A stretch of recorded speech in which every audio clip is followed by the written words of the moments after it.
Toppers objective को इसी ढंग से अटेम्प्ट करते हैं और 100% वो स्कोर करते हैं। तो भैया ऐसा क्या किया जाए जिससे मेरा ऑब्जेक्टिव गलत नहीं होना चाहिए। और ये जो वीडियो है बहुत ही ज़्यादा शानदार वीडियो होने जा रहा है, क्योंकि ये जो चीज़ें हैं वो आपको 400 प्लस लाने में बहुत ज़्यादा हेल्पफुल होने वाला है। जो टॉपर्स होते हैं ना, जो अच्छे खासे मार्क्स स्कोर करते हैं, 450 प्लस से ऊपर जो जाते हैं, वो ऑब्जेक्टिव को सेम इसी ढंग से अटेम्प्ट करते हैं। आप इस वीडियो को पूरा देखिएगा, भले ही वीडियो के तंगा स्पीड करके देख लेना, लेकिन वीडियो को पूरा देखना, क्योंकि बहुत ज़्यादा ही सटीक आपको एक तरीका बताने जा रहा हूँ। जैसे मान लीजिए कि यहाँ पे 100 का ऑब्जेक्टिव क्वेश्चन है, ठीक है। आप लोग क्या करते हैं, देखो आपने जो भी पढ़ रखा है वो एक अलग चीज़ है, ठीक है। वो ठीक है कि आपने पढ़ाई कर रखा है, लेकिन जो एग्जाम हॉल है ना, एग्जाम हॉल में आप किस ढंग से परफॉर्म कर पा रहे हो ये मायने रखता है। आप कितना मार्क्स का स्कोर कर पाओगे ये मायने रखता है। तो मेन फोकस इस चीज पे होना चाहिए कि अंतिम का जो 15 दिन है ना, इसमें यही सब चीज सोचना है कि कैसे अटेम्प्ट करना है, कैसे क्वेश्चन को लिखना है, किस ढंग से और क्वेश्चन को अच्छे ढंग से लिखा जा सकता है। तो वो सब कुछ आपको अभी सोचना है, तो वो सब सोचते रहना, ठीक है भैया। मान लीजिए कि 100 ऑब्जेक्टिव क्वेश्चन है, हम मान लेते हैं कि 100 ऑब्जेक्टिव क्वेश्चन है।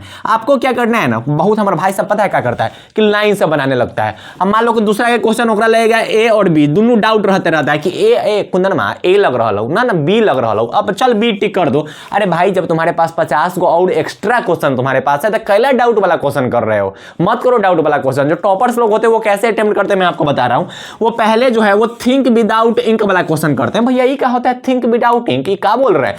थिंक विदाउट इंक मतलब यह है कि बिना पेन चलाए, ठीक है। ऐसे पेन तो हल्का चलाना पड़ेगा, लेकिन बिना पेन चलाए आपको उस क्वेश्चन को टिक करना है। भैया बिना पेन चलाए कैसे टिक होगा, मेरी बात को ध्यान से समझिए। जैसे आपने जो कुछ भी हिंदी हो, इंग्लिश हो, जो भी सब्जेक्ट्स हो, यहाँ पे हम 100 को ऑब्जेक्टिव ले लिए हैं। अगर आप फिजिक्स का अटेम्प्ट कीजिएगा तो आप 70 को ऑब्जेक्टिव अटेम्प्ट कीजिएगा। तो आपको क्या करना है ना कि पहले ना 1 से 100 तक जाना है और हाथ में पेनमा रख ले रहना। जो क्वेश्चन होता है आपने याद कर रखा होगा, तो होता है ना कि पहला के बी टिक कर दो, दूसरा बी टिक कर दो, तीसरा सी टिक कर दो, चौथा सी। ऐसे होता है ना कि जो क्वेश्चन आपको पता है ना, पहले 1 से 70 तक उस क्वेश्चन को टिक करते जाइए। मतलब जो क्वेश्चन मुहबा पे याद है ना, जो क्वेश्चन में ज्यादा सोचना नहीं पड़े, जो क्वेश्चन पे तुमको डाउट नहीं हो, जो क्वेश्चन आपको एग्जैक्ट याद है, वो 1 से 70 तक आप जाइए या फिर 1 से 100 तक जाइए और देखिए कि यहां से यहां तक आपने कितना क्वेश्चन बना रखा है, ठीक है भैया।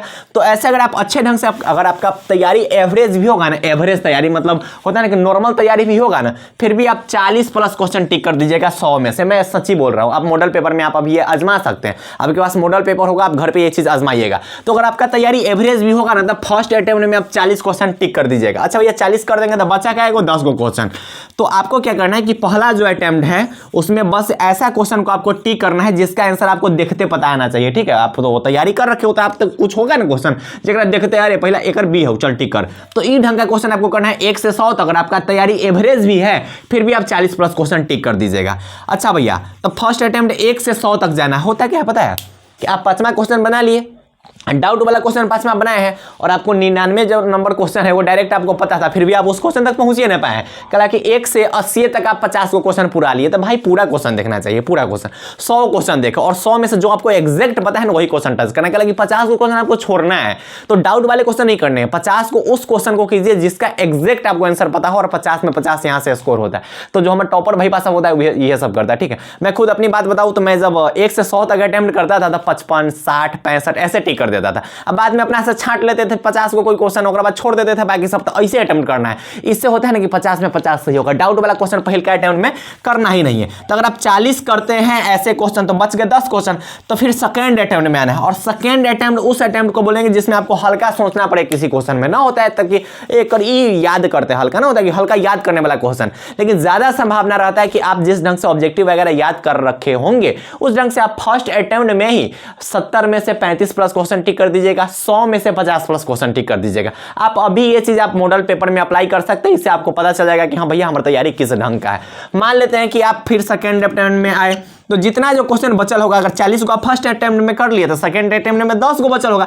तो ये 10 को क्वेश्चन को आप सेकंड जो अटेम्प्ट है उसमें कंप्लीट कर लेना है, मतलब तंका सोच के उसको कंप्लीट कर लेना है। आपका अगर तैयारी अच्छा है ना, मैं रियलिटी बता रहा हूं कि आपका तैयारी अच्छा है ना, तो आप 100 में से ना 60 प्लस क्वेश्चन टिक कर लीजिएगा और 60 में से कोई 50 को टिक कर देना, कहानी खत्म हो जाएगा। तो ये जो चीजें हैं ना इसको बोलते हैं ऑब्जेक्टिव का स्मार्ट स्टडी प्लान। इसमें तरह मैं आपके साथ हूं, डरना बिल्कुल नहीं है और अच्छे ढंग से पढ़ाई कीजिए। आप इस चीज को फॉलो कीजिएगा, सेकंड अटेम्प्ट वाला इसको अप्लाई कीजिएगा। आप एक बार मॉडल सेट के साथ इसको अप्लाई करके देखिएगा, बहुत अच्छा खासा आपका मार्क्स आ जाएगा, ठीक है। तो पढ़ाई करते रहे, मैं आपके साथ हूँ, डरना बिल्कुल नहीं है। पढ़ाई इसे करना है कि पूरा इलाका को शांत कर देना है, ठीक है, और ज्यादा कुछ बात को नहीं बढ़ाना है। तो पढ़ाई करते रहे, मैं आपके साथ हूँ। बाय बाय, टेक केयर, जय।